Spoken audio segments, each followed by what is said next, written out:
YouTube channel में आपका स्वागत है। दोस्तों, आज के इस वीडियो में हम बात करने वाले हैं क्लास 10th के लिए जो भी इंपॉर्टेंट क्वेश्चन है उन क्वेश्चंस के बारे में। तो दोस्तों, इस वीडियो को आप पूरे समय तक देखना, यानी अगर आप इस वीडियो के लास्ट तक रहोगे तो आपको ये सारी की सारी चीजें मैं एक बार में क्लियर कर दूंगा। और ये जो आपके सामने जो क्वेश्चन जितने भी दिए हुए हैं वो बहुत ही ज्यादा इंपॉर्टेंट क्वेश्चन है। जो कई ऐसे क्वेश्चन है जो पिछले सालों में आए हुए हैं, कई ऐसे क्वेश्चन है जो इस बार के लिए भी मोस्ट इंपोर्टेंट क्वेश्चंस हो सकते हैं। तो चलिए एक एक करके सभी क्वेश्चंस को अपन देखते हैं। तो मैंने क्या इसमें यहाँ पे जो जितने भी जो क्वेश्चंस है उनको चैप्टर वाइज है मैंने अरेंज किया है। तो सबसे पहले अपन पहले चैप्टर में बात करेंगे कि पहले चैप्टर में कौन से कितने क्वेश्चंस है वो इंपॉर्टेंट है और वो कैसे कैसे क्वेश्चन बोर्ड में पूछे जा सकते हैं। तो जो सबसे पहला क्वेश्चन है वो आपके ये है, what did Lencho hope for. अब यहाँ पे क्वेश्चन है कि लेंचो को किसकी होप थी, उम्मीद थी। तो Lencho's field was full of ripe corn with the flowers, the only thing that the field needed was rain. Lencho hoped for a downpour और एट लीस्ट अ सोवर। तो यहाँ पे है कि लेंचो का जो खेत है वो पूरी तरह से जो फूल है वो पके हुए फूलों से भर चुका था और लेंचो के खेत को सिर्फ एक चीज की जरूरत थी, वो थी बारिश। और इसीलिए लेंचो को उम्मीद थी कि एक बार या तो मूसलाधार बारिश हो जाए या फिर कम से कम एक बौछार ही हो जाए। तो पहला क्वेश्चन समझ में आ गया होगा। अब अपन बढ़ते हैं अगले क्वेश्चन की ओर। अगला क्वेश्चन क्या है कि व्हाई डिड लेंचो से the rain drops were like a new coins. Lencho ने क्यों कहा कि जो रेन ड्रॉप्स है वो नए नए सिक्कों के समान है। ये 2022 में पूछा गया है बेटा। तो यहाँ पे इसका आंसर देखिए, Lencho said the rain drops were like new coins because the rain change into hail stones and they were like silver coins. The big drops were 10 cent pieces and the little ones were 5। Lencho ने ऐसा इसलिए कहा था क्योंकि जो अचानक जो बारिश है वो हेलस्टोन में बदल गई थी, यानी ओलों में बदल गई थी। और वो जो हेलस्टोन थे वो उसको सिल्वर कॉइंस की तरह लग रहे थे। तो इसलिए उसने बोला कि जो बड़े वाले हैं वो 10 सेंट है और छोटे वाले हैं वो 5 सेंट है। अगला क्वेश्चन है बेटा, what made Lencho feel the post office employ are a bunch of crooks. यानी लेंचो को कौन सी ऐसी बात जिसने फील करवाया कि जो एम्प्लॉइज है यहाँ पे जो पोस्ट ऑफिस में काम करने वाले लोग हैं वो सारे के सारे क्रूक्स है, मींस मतलब लुटेरे हैं। तो यहाँ पे जो आंसर है इसका, when the postmaster read the first letter of Lencho he decided to send money not to shake Lencho's faith in God. He gave a part of his salary. He could collect not only 70 pesos and sent it to Lencho. When Lencho opened the envelope, he became angry as he knew that God could not deny his request. He thought that post office employee must have stolen his money, so he called them a bunch of crooks. यानी यहाँ पे है कि जो post master था उसने Lencho का letter पढ़ा, उसके बाद में उसको लेंचो को मतलब मनी सेंड करने के लिए उसने सोचा है, क्योंकि वो ये नहीं चाहता था कि जो लेंचो की जो मतलब फेथ है गॉड के अंदर, भगवान के अंदर, वो नहीं टूटे। He gave a part of his salary. वो क्या करता है, अपने सैलरी का कुछ हिस्सा देता है और उसके बाद में वो 70 पेसोस है वो कलेक्ट कर लेता है और वो फिर लेंचो को बेचता है। लेंचो ने जब उस एनवलप को खोला तो वो बहुत ज्यादा गुस्सा हो गया। क्यों? क्योंकि उसको लगा कि जो भगवान है उसकी रिक्वेस्ट को मना नहीं कर सकते।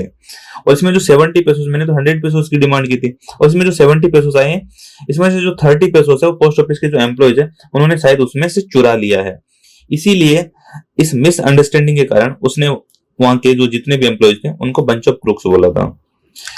अब जो मोस्ट इंपोर्टेंट क्वेश्चन है इस चैप्टर का वो आने वाला है कि जो लेंचो है उसका character sketch, draw the character sketch of Lencho.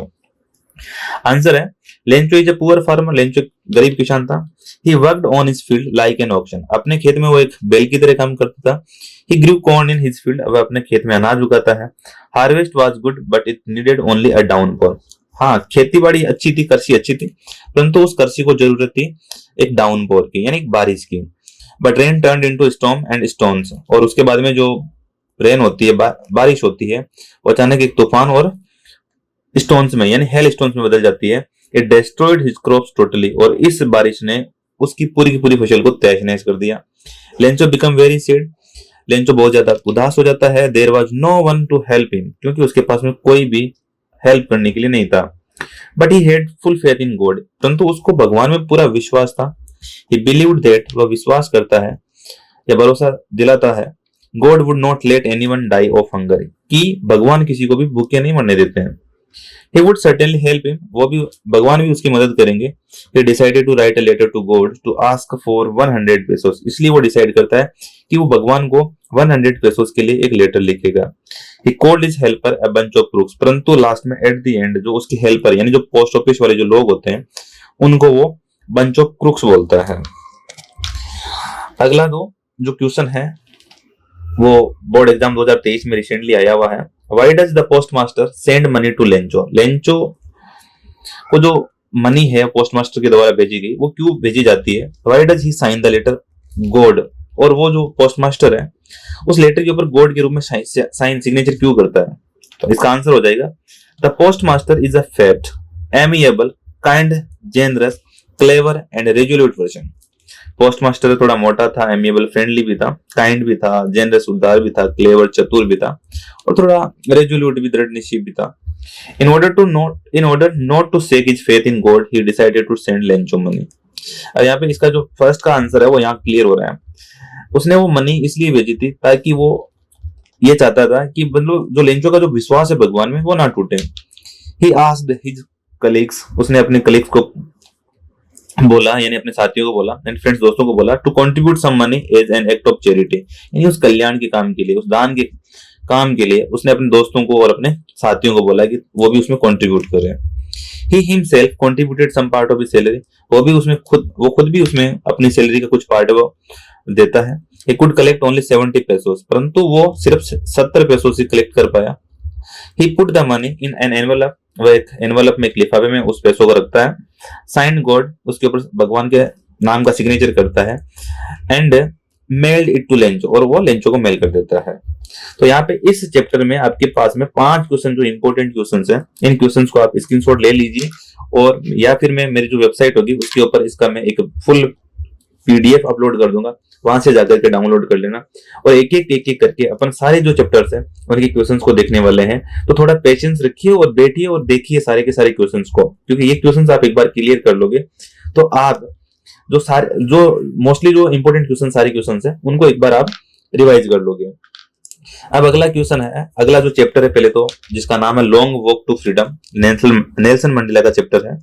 इसमें कुछ क्वेश्चंस है वो बहुत ही ज्यादा इंपॉर्टेंट है. जैसे पहला क्वेश्चन है, what vision does Nelson Mandela have for the future of south Africa? South Africa के फ्यूचर के लिए नेल्सन मंडेला के मन में क्या विजन था? ये 2014 में आया हुआ है. आंसर इसका है Mandela tells that they have achieved their political freedom. Mandela ने कहा कि उन्होंने जो पॉलिटिकल फ्रीडम है उसको अचीव कर लिया है. He is vision to liberate all his people from the bondage of poverty, deprivation, sufferings, gender and other discrimination.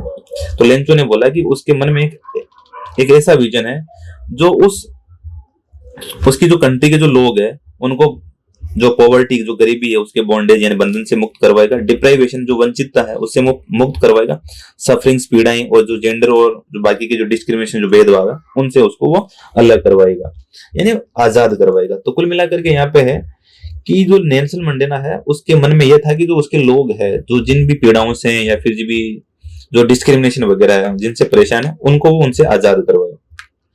अगला क्वेश्चन है, दूसरा क्वेश्चन ये है, what twin obligations does Mandela mention? ये इंपॉर्टेंट क्वेश्चन है बेटा, ये चैप्टर का बहुत ही ज्यादा इंपॉर्टेंट क्वेश्चन है. ये क्वेश्चन क्या है कि जो मंडेला ने इस चैप्टर में 2 ऑब्लिगेशन मेंशन किए थे, 2 जिम्मेदारियां मेंशन की थी. वो कौन कौन सी जिम्मेदारियां हैं? तो Mandela mentions twin obligations. The first obligation to his family, यानी एक आदमी होता है उसका पहला ऑब्लिगेशन, पहली जिम्मेदारी उसका परिवार होता है, और जो दूसरा ऑब्लिगेशन उसकी जिम्मेदारी होती है वो उसकी कम्युनिटी या फिर उसका देश होता है. He could not fulfill both his duties, परंतु एक आदमी है अपने दोनों ड्यूटीज को फुलफिल नहीं कर सकता. लेकिन एक यहाँ पे दूसरे पर्सपेक्टिव में ये भी बात की नेल्सन मंडेला ने कि हाँ एक आदमी अपने हिसाब से अपने योग्यता के अनुसार दोनों ही चीजों को फुलफिल करने की कोशिश करता है. अब तीसरा क्वेश्चन है, how did Mandela hunger for freedom change his life? अब यहाँ पे क्वेश्चन इंपॉर्टेंट क्वेश्चन 2022 में आया हुआ है कि जो नेल्सन मंडेला है उसकी जो फ्रीडम के लिए जो भूख थी यानी आजादी के लिए जो उसकी भूख थी उसने उसकी लाइफ को ही बदल दिया. तो कैसे बदला? His hunger for freedom changed his life. It transformed a frightened young man into a bold one. यानी जो मंडेला है पहले फ्राइटेंड था, मतलब डरपोक सा था, परंतु बाद में एक बोल्ड बन गया था, बहादुर व्यक्ति बन गया था. From a law abiding attorney into a criminal. और उसने ये भी बोला कि मतलब कुछ लोग ऐसे भी थे जो कानून को मानने वाले थे, वो क्रिमिनल बन गए क्योंकि उनको आजादी चाहिए थी, and turned a family loving husband into a homeless monk. और कुछ कुछ लोग ऐसे भी थे जो अपने परिवार से बहुत ज्यादा प्यार करते थे, लेकिन जब उनको ये पता चला कि मतलब हमें आजादी चाहिए, तो उस आजादी की भूख ने उन्हें एक होमलेस, एक मतलब बेघर मॉन्क यानी साधु भी बना दिया या तपस्वी बना दिया। अब चलते हैं अपन तीसरे चैप्टर की ओर। तीसरा चैप्टर, इसमें दो स्टोरीज है, टू स्टोरीज अबाउट फ्लाई। पहली वाली है जो सीगल की स्टोरी है। सीगल यहाँ पे एक बर्ड है जो कि मतलब उड़ नहीं पाता, लेकिन बाद में उसकी मम्मा और मतलब बाकी मिलकर के प्रयास करते हैं तो वो उड़ पाता है, और वो कैसे उड़ता है उसकी स्टोरी है। तो उसमें जो पहला क्वेश्चन है, why was the young seagull afraid to fly. Question है कि जो यंग सीगल है वो डरने से क्यों, सॉरी उड़ने से क्यों डरता था। तो आंसर हो जाएगा, the young seagull was afraid to fly because he could not muster his courage to take his first flight.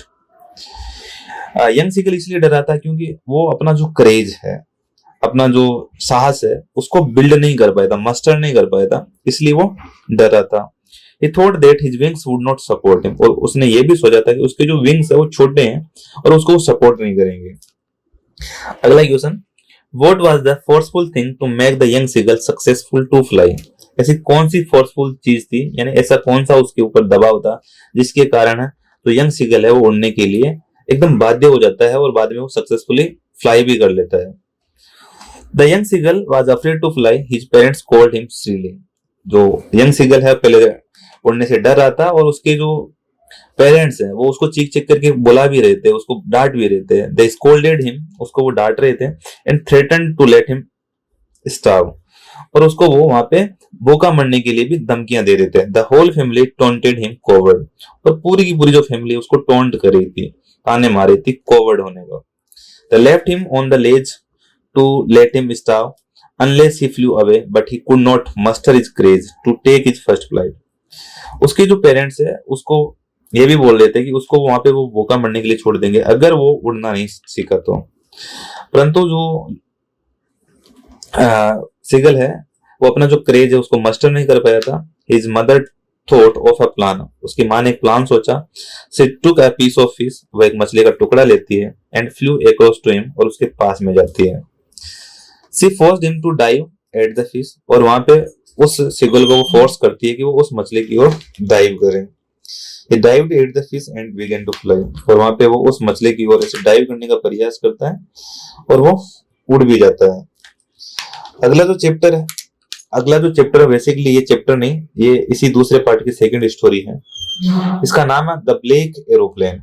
यानी इसमें एक एरोप्लेन का पायलट होता है जो कहीं जा रहा होता है एक देश से दूसरे देश में, परंतु वो एक बादलों में या तूफान में फंस जाता है, और फिर वो अचानक से उसको एक ब्लैक कलर का एरोप्लेन दिखाई देता है और उसको फॉलो करता है और वो अपने डेस्टिनेशन पे पहुंच जाता है। तो इसमें यहाँ पे एक दो क्वेश्चन इंपॉर्टेंट है जिनको अपन यहाँ पे देख करके चल रहे हैं। पहला तो ये क्वेश्चन इंपॉर्टेंट है, describe the narrator experience as a flew the aeroplane into the storm. अब यहाँ पे जो नरेटर है, जब उसने अपना जो एरोप्लेन उसमें तूफान में चला जाता तो उसका एक्सपीरियंस कैसा रहा था, उसके बारे में थोड़ा यहाँ पे वर्णन करना है। The narrator had to face some difficulties as he flew the aeroplane into the storm. Narrator को बहुत सारी डिफिकल्टीज को फेस करना पड़ा था क्योंकि उसने वो जो तूफान है उसमें अपना एरोप्लेन है वो एंटर करवा दिया था।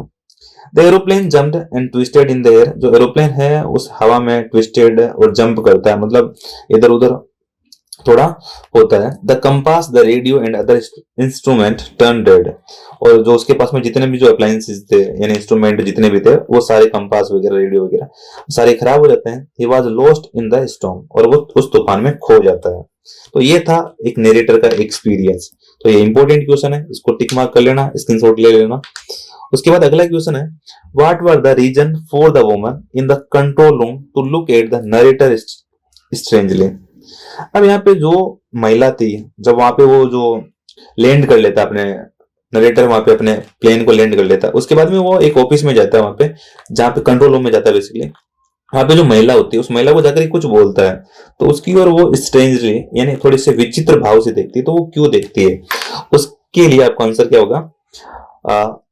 The narrator saw a black aeroplane in the stormy clouds.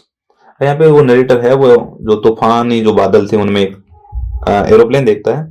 The another pilot help him to find the way, और वो जो दूसरा पायलट था जो ब्लैक एरोप्लेन वाला, वो उसकी हेल्प करता है उसको रास्ता दिखाने में। The narrator followed him and came out of the clouds, narrator है उसको फॉलो करता है और बादलों से बाहर जाता है। When he turn to look for his helper at the airport, there was nothing at airport. He asked the woman in the control room about the aeroplane, परंतु जब वो जैसे ही एयरपोर्ट पे उतरता है तो उसको वहां पे एयरपोर्ट पे कुछ भी दिखाई नहीं देता है। इसलिए वो महिला से पूछता है उस एरोप्लेन के बारे में या फिर उस एरोप्लेन के पायलट के बारे में। She did not see the another aeroplane on the radar, परंतु वो क्या बोलती है कि उसने रेडार के ऊपर कोई दूसरा प्लेन देखा ही नहीं है। सो सी लुक्ड एट हिम स्ट्रेंजली, इसलिए वो उस नरेटर की ओर थोड़ा सा स्ट्रेंज होकर के देखती है कि भाई मैंने तो देखा ही नहीं और तूने कहां से देख लिया। अगला जो चैप्टर है इसमें बेसिकली मैंने लगाया नहीं है, ये जो चैप्टर है अगला एन फ्रैंक वाला, इसका कैरेक्टर स्केच भी आपके बहुत ज्यादा इंपॉर्टेंट है। डायरी वाला। Why does Anne want to keep a diary, Anne diary क्यों रखना चाहती थी, ये बेसिकली तीसरा पार्ट यहाँ से स्टार्ट हो गया। Anne does not have a close friend to share his ideas and feelings, क्योंकि एन के पास में ना तो क्लोज फ्रेंड थे और ना ही उसके पास में मतलब फैमिली वालों से उसका इतना ज्यादा कांटेक्ट था जिनके साथ में वो अपने आइडियाज और अपनी फीलिंग शेयर कर सके। She thinks that paper has more patience than people, और उसको ऐसा भी लगता था कि जो पेपर होता है उसके पास पेशेंस होता है, धैर्य होता है, मतलब अगर वो पेपर को कोई बात बोलेंगे तो वो किसी को जाकर के नहीं बोलेगा। So she wants to keep a diary, इसलिए वो डायरी रखना चाहती थी। अगला क्वेश्चन है how does Anne justify her being a chatterbox in her essay. अब जब एन को एक ऐसे लिखने के लिए देते हैं चैटर बॉक्स नाम के टॉपिक पे, तो उसमें कैसे जस्टिफाई करती है कि जो ऐसे है, ऐसे का जो टॉपिक होता है चैटर बॉक्स, उसमें वो जो लिखा हुआ है कि भाई एक स्टूडेंट होता है उसको बात करना जरूरी है, ऐसा कुछ वो एक ऐसे लिखती है, तो वो उस टाइटल को कैसे जस्टिफाई करती है कि हाँ बातें करना एक स्टूडेंट का ट्रेट, एक क्वालिटी होती है। या फिर क्वेश्चन ये भी हो सकता है what did Anne write in her first essay, यानी एन है वो अपने फर्स्ट एसे में क्या लिखती है। Anne justified at being a chatterbox in her first essay, Anne है वो जस्टिफाई करती है कि वो फर्स्ट एसे में कि चैटर बॉक्स होना चाहिए। She argued that talking was a student trait, और वो यहाँ पे आर्ग्यू करती है कि जो मतलब टॉकिंग है वो स्टूडेंट का ट्रेट होता है, क्वालिटी होती है। And she would do her best to keep it under control, उसने ये भी बोला कि वो उस काम को बखूबी निभा रही है अपने कंट्रोल में रह करके। Her mother was also a talkative woman, और वो ये भी बोलती है कि उसकी माँ है वो भी एक बातूनी महिला है, और it was her inherited trait, और वो ये भी बोलती है कि ये जो मेरी है ये एक जन्मजात क्वालिटी है और इसलिए मैं इसको फॉलो कर रही हूँ। ये पहले वाले ऐसे में वो ये बताती है। अगला है एन का स्केच। कैरेक्टर स्केच इंपॉर्टेंट होता है, हर एक चैप्टर का आपको कैरेक्टर स्केच याद करना जरूरी है। अब यहाँ पे अपन बात करते हैं एन की कैरेक्टर स्केच की। Anne was born on 12 June 1929, Anne का जन्म 1929 में हुआ, 12 जून 1929 को हुआ।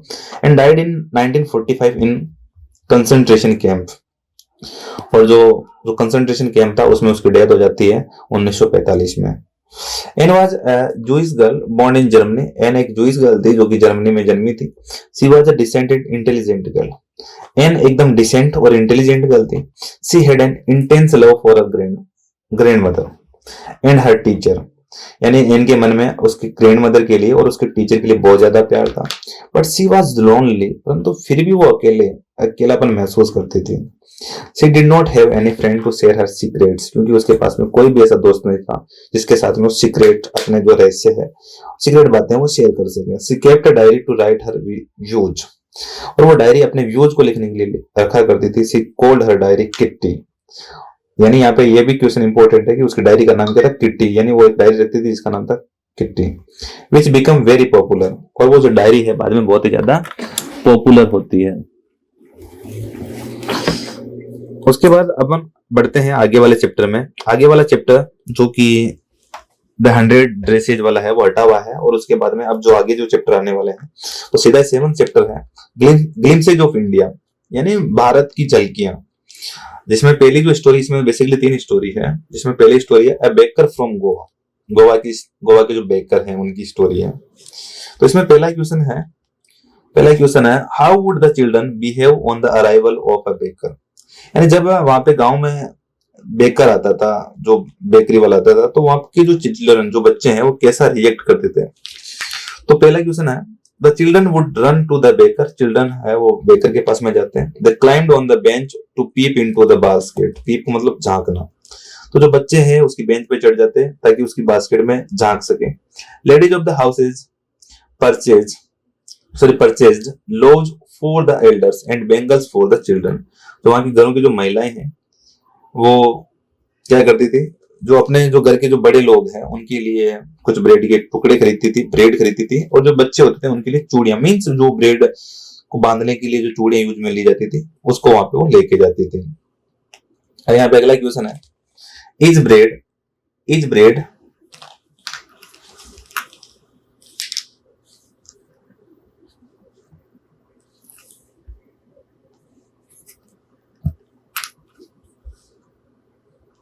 अब यहाँ पे अगला क्वेश्चन है, is bread N important part of Goa life, how do you know this. अब यहाँ पे क्वेश्चन है कि जो ब्रेड है क्या सच में गोवा की लाइफ का एक इंपॉर्टेंट पार्ट है, और आप अगर है तो आप कैसे जानते हो।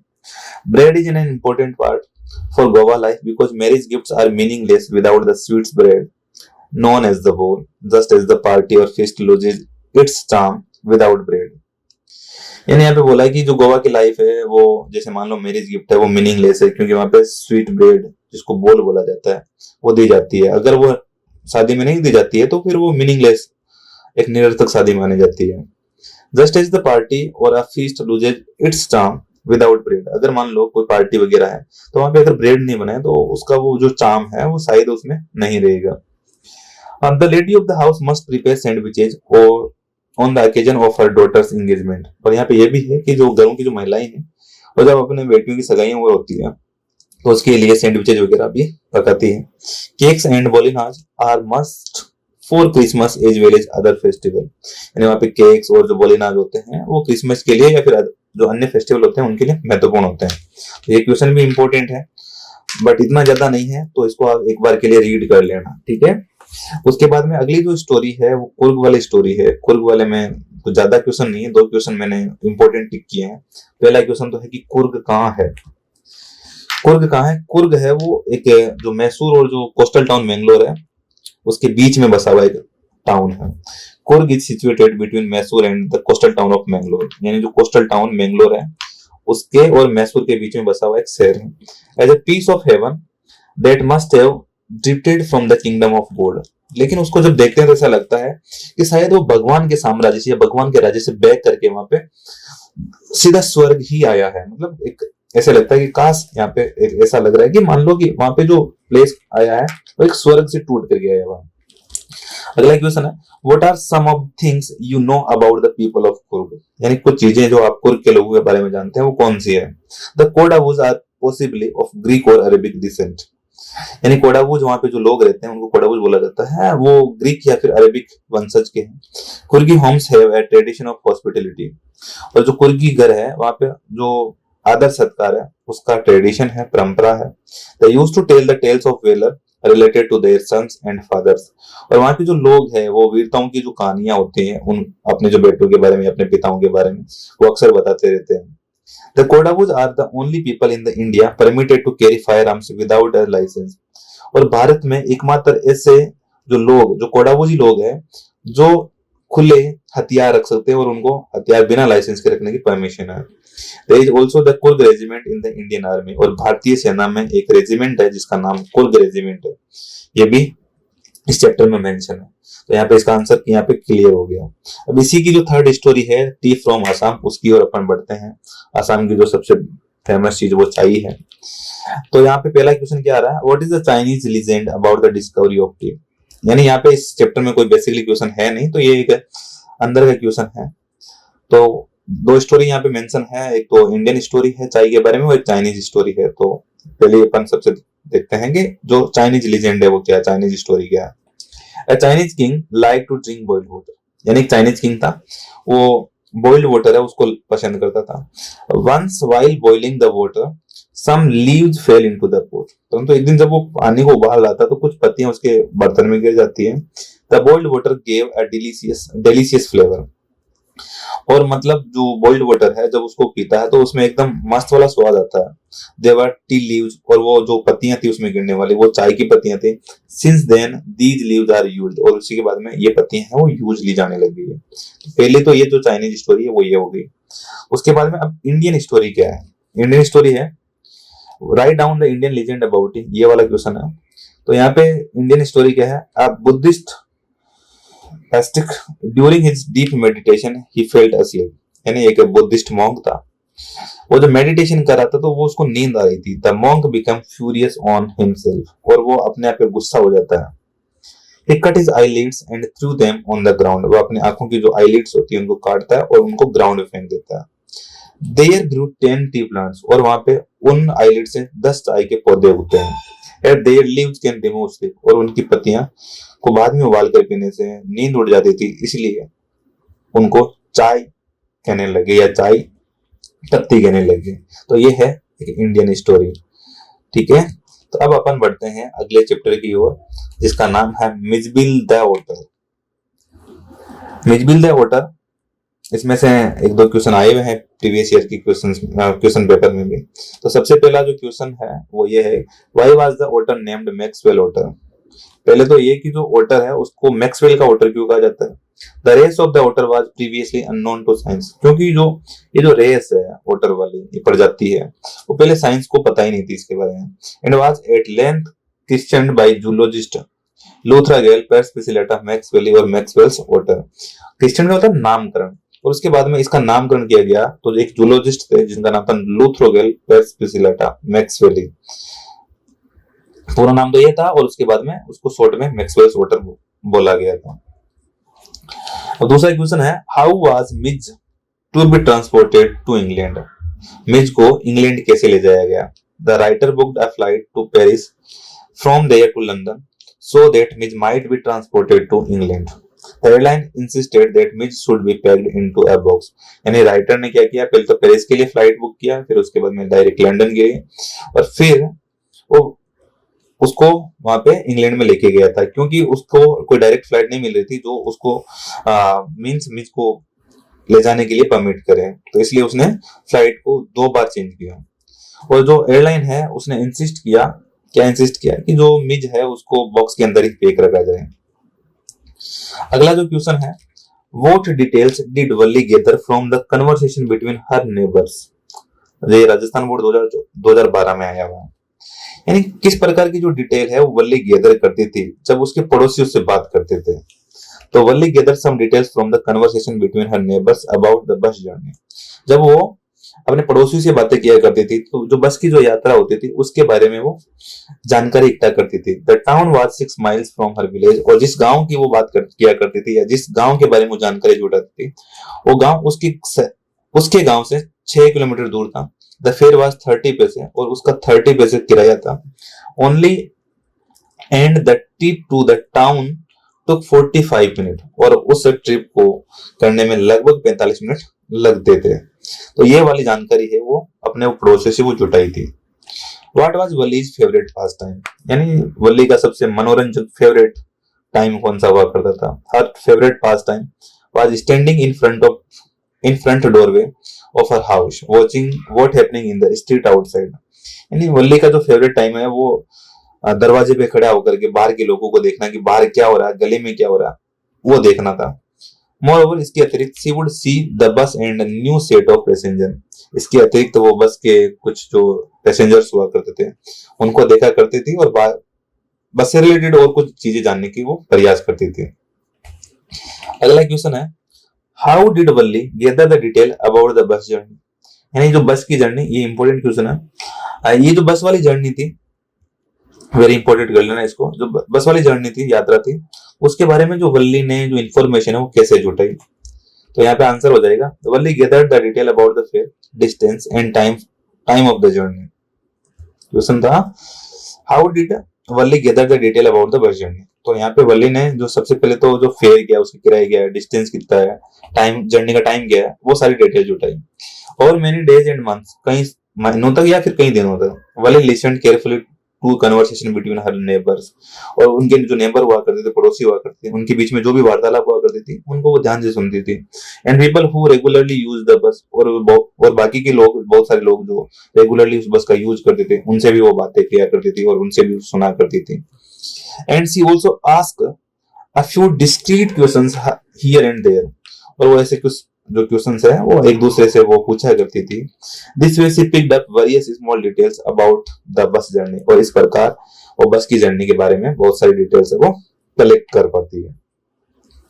तो ये इस चैप्टर के सारे क्वेश्चंस क्लियर हो गए। अब अपन बढ़ते हैं अगले चैप्टर की ओर, जिसका नाम है द सर्मन एट बनारस, यानी ये भगवान बुद्ध का एक उपदेश है, जिसमें किसा गौतमी की स्टोरी है। उसका बच्चा मर जाता है, फिर वो भगवान के पास में लेके जाती है, मतलब गौतम बुद्ध के पास में लेके जाती है जिंदा करवाने के लिए, बट गौतम बुद्ध उसको एक ऐसी सीख देते हैं ताकि वो उस जिद को छोड़ दे। तो यहाँ पे जो पहला क्वेश्चन है, when did Gautam Buddha get enlightenment, पहला क्वेश्चन है कि गौतम बुद्ध को जो एनलाइटनमेंट मिला था वो कब मिला था।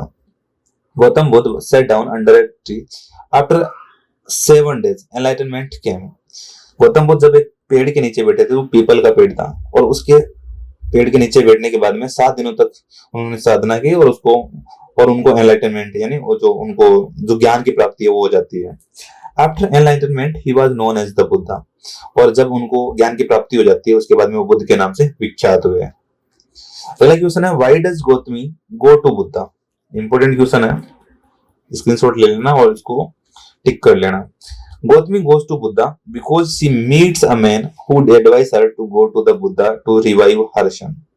गौतमी इसलिए गौतम बुद्ध के पास में जाती है कि एक उसको आदमी मिलता है और वो बोलता है, उसको एडवाइस देता है कि तुम गौतम बुद्ध के पास में जा, तो वो तेरे बेटे को रिवाइव कर देंगे, यानी पुनर्जीवित कर देंगे, इसलिए वो वहां पे जाती है। She thinks that the Buddha can give her son medicine, और वो ये भी सोचती है कि जो बुद्ध है वो उसके बेटे को क्या दे सकते हैं, मेडिसिन दे सकते हैं, इसलिए वो वहां पे जाती है। अगला क्वेश्चन है, why did Gautam Buddha leave his palace, Gautam Buddha ने अपना महल क्यों छोड़ा, या फिर what sight of suffering did prince Siddhartha see and why did he leave his palace and family, यानी किस प्रकार की चीजें है वो गौतम बुद्ध देखते हैं, और उसके बाद में उन्होंने अपना जो महल और जो परिवार वो क्यों छोड़ा। ये 2015 में आया हुआ क्वेश्चन है। तो Gautam Buddha was shielded from the suffering of the world, shielded होता है प्रोटेक्टेड। गौतम बुद्ध पहले है प्रोटेक्टेड थे, किससे, जो संसार की जो पीड़ाएं हैं उनसे, मतलब उनको वो कभी देखे ही नहीं थे।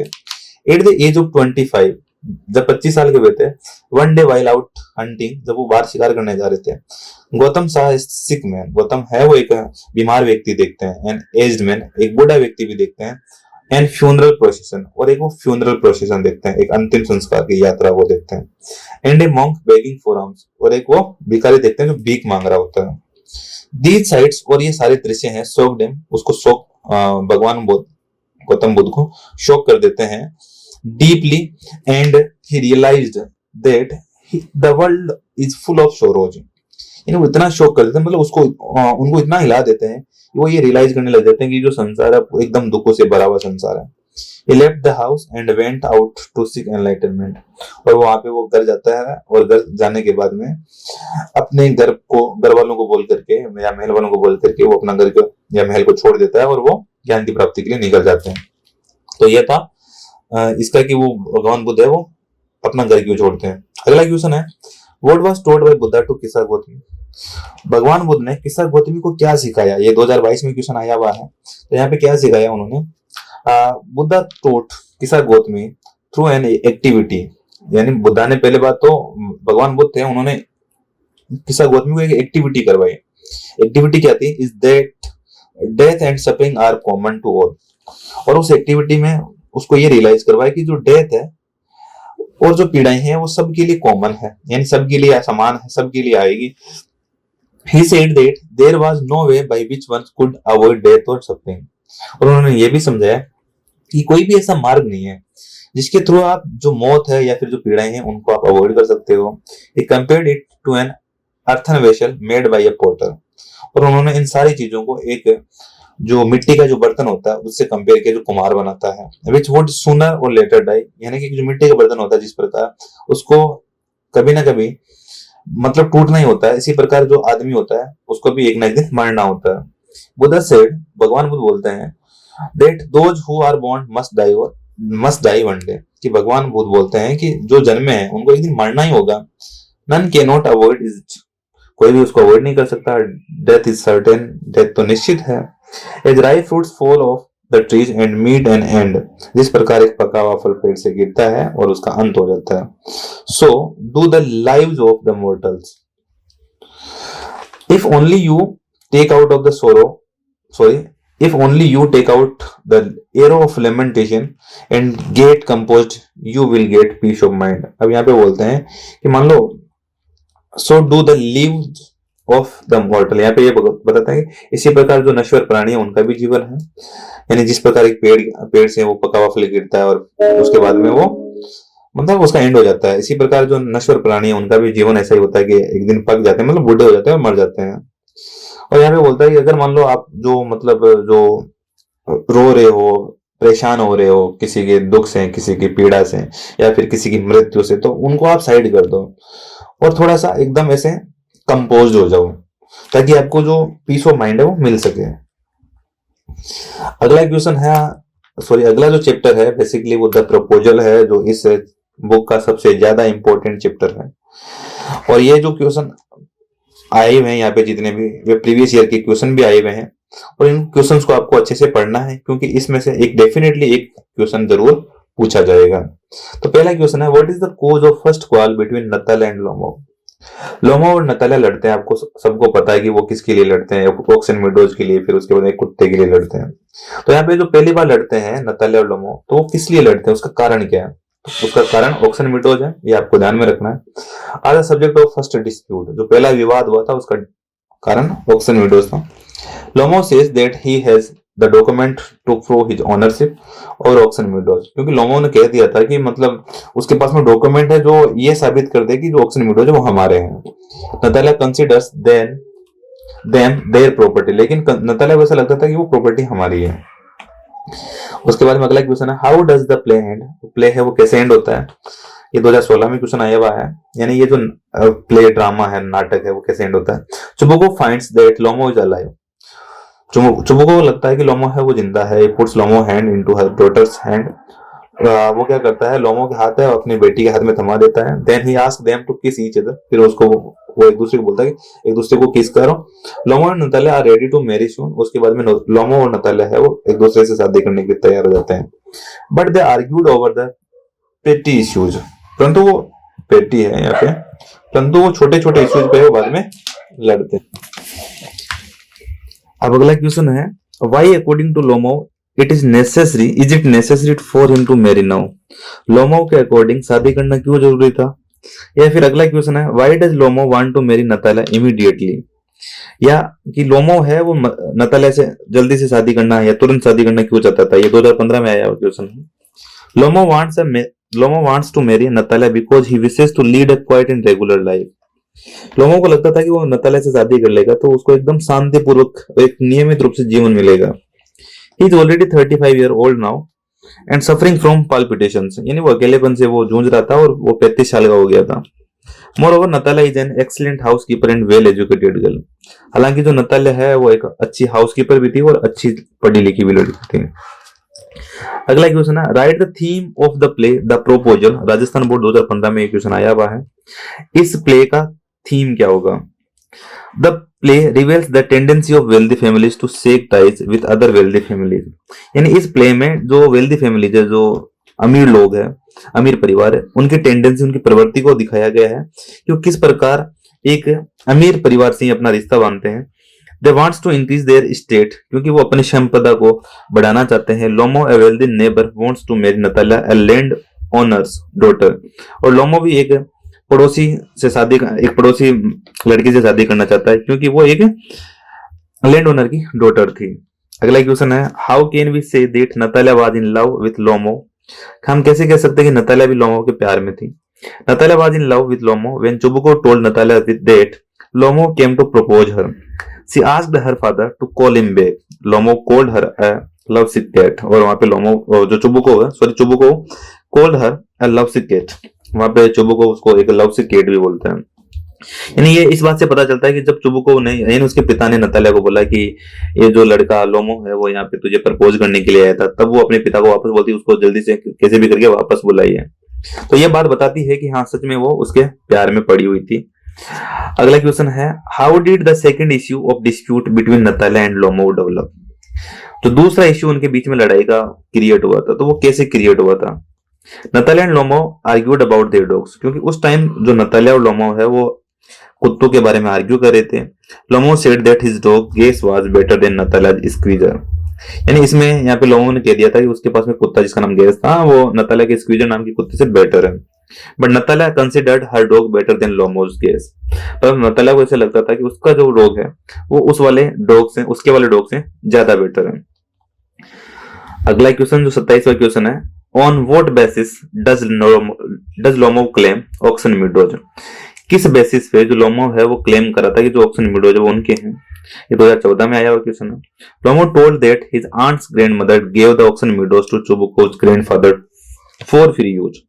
लोमो ने कहा था कि जो उसकी जो दादी है उसने ये जो ऑक्सन मीडोज है चुबुको के जो दादाजी थे उसको फ्री यूज करने के लिए दिया था। The peasants of Chubukov had been using oxen meadows for the last 40 years, और उसके बाद में जो चुबुको के जो किसान है उस ऑक्सन मीडोज को पिछले 40 सालों से यूज कर रहे हैं। दे considered it is their own, और उसके बाद में उनको लगने लग गया कि ये जो जमीन है वो हमारी है, but actually it belong to the Lomov, परंतु ये सच में लोमो से संबंध रखता है। उसके बाद में अगला क्वेश्चन है 28वां, the cause of dispute was the oxen meadows comment. पहले तो जो ऑक्सन मीडोज के बारे में जो डिस्प्यूट हो रहा है उसका कारण क्या है उसके बारे में आपको कमेंट करना है। ये 2013 में पूछा गया क्वेश्चन है। लोमो केम टू प्रपोज नतालिया, लोमो आता है नतालिया को प्रपोज करने के लिए। व्हेन दे स्टार्टेड टॉकिंग, जब वो बात करना शुरू करते हैं, they begin to quarrel over the ownership of the oxen meadows, और वहां पे जब वो आता है तो वो ओनरशिप होती है ऑक्सन मीडोज की, उसके बारे में बात करते हैं। Lomov, Natalia and Chubukov forget the proposal, परंतु इसमें यहाँ पे ये भी होता है कि ये तीनों के तीनों भूल जाते हैं कि वो किस लिए किस काम आए, वो प्रपोजल है उसके बारे में वो भूल जाते हैं। अगला क्वेश्चन इंपोर्टेंट क्वेश्चन है जो 13 और 23 दो बार आया हुआ है। नतालिया का character sketch. Natalia is a daughter of चुबुको, Natalia चुबुको की डॉटर थी, बेटी थी। सी इज 25 ईयर ओल्ड, 25 साल की थी। She is in love of Lomov, यानी वो लोमो के प्यार में थी। She is an excellent housekeeper, not bad looking and well educated, वो एक एक्सीलेंट हाउसकीपर थी, मतलब दिखने में भी थोड़ी ठीक ठाक थी और वेल एजुकेटेड भी थी। तो ये है उसका कैरेक्टर स्केच, इंपोर्टेंट क्वेश्चन है। मैं भी इस बार नहीं आई क्योंकि पिछले साल आ गया है। अगला क्वेश्चन है 30वां, why does Natalia ask her father to call Lomov back. Natalia अपने पिता को दोबारा बुलाने के लिए क्यों कहती है। ये 2012 में आया हुआ है। Chubukov tells Natalia that Lomov was to propose her and she has sent him back, she regrets to hear it and ask her father to call Lomov back. यहाँ पे जो चुबुको है, चुबुको नतालिया को बताते हैं कि जो लोमो तुझे प्रपोज करने के लिए आया था और उसको तूने वापस भेज दिया है, इसलिए वो उसके ऊपर रिग्रेट करती है ये सुन करके, और फिर वो लोमो को वापस बुलाने के लिए अपने पिता को बोलती है। अगला क्वेश्चन है, give a character sketch of Lomov. Rajasthan board 2012 में आया हुआ क्वेश्चन है लोमो का character sketch. Lomov is 35 year old land owner, he is suffering from palpitations, he wants to marry Natalia, he is quarrelsome, selfish, short tempered and rigid person। यहाँ पे है कि जो लोमो है वो लगभग 35 साल का था, वो अकेलेपन के समस्या से जूझ रहा था और वो नतालिया से मैरी करना चाहता था। और यहाँ पे ये भी बताया गया है कि वो क्वारलसम लड़ाकू था, सेल्फिश भी था, शॉर्ट टेम्पर्ड था और एक खड़ूस पर्सन भी था। अगला क्वेश्चन है जिसमें चुबुको का जो कैरेक्टर स्केच है, क्योंकि दोनों कैरेक्टर स्केच आए हुए हैं, तीसरा कैरेक्टर स्केच वो भी पढ़ लेते हैं अपन। चुबुको का कैरेक्टर स्केच है, Chubukov is rich land owner and Natalia's father. Chubukov कौन था, एक अमीर जमीन का अमीर था और एक जमीन का मालिक था। he wants to get marry Natalia with Lomo, who is rich, he is quarrelsome, rigid and selfish, he argued over पेटी इश्यूज। यानी यहाँ पे कि जो अपनी बेटी जो नतालिया है उसकी वो शादी लोमो से करना चाहता था, क्योंकि जो लोमो है अमीर भी था, परंतु लोमो में एक कमी थी, वो लड़ाकू था, थोड़ा खड़ूस था, सेल्फिश भी था और छोटे छोटे बातों पे वो लड़ लेता था। अगला क्वेश्चन है 33वां क्वेश्चन, जो लास्ट क्वेश्चन होने वाला है इस बुक का। Can you now imagine what these characters will quarrels about next. यहाँ पे आप कल्पना कर सकते हैं कि जो ये जो कैरेक्टर है वो आगे भी ऐसे ही लड़ेंगे, These characters seem to have a short temper and they are expected to get into a quarrel on the pettiest issues. मुझे लगता है कि ये जो तीनों के तीनों जो कैरेक्टर है वो शॉर्ट टेम्पर्ड वाले हैं और वो आगे चल करके छोटे छोटे इश्यूज पे लड़ने वाले हैं. I think that they will quarrel on unimportant issues. मुझे लगता है कि वो आगे चल करके जो अनइम्पोर्टेंट इश्यूज हैं उनमें भी उनके लिए भी लड़ेंगे. ठीक है, तो यहाँ तक आज की जर्नी अपन खत्म करते हैं. उम्मीद करता हूँ कि आपको ये वीडियो समझ में आया होगा. Thank you.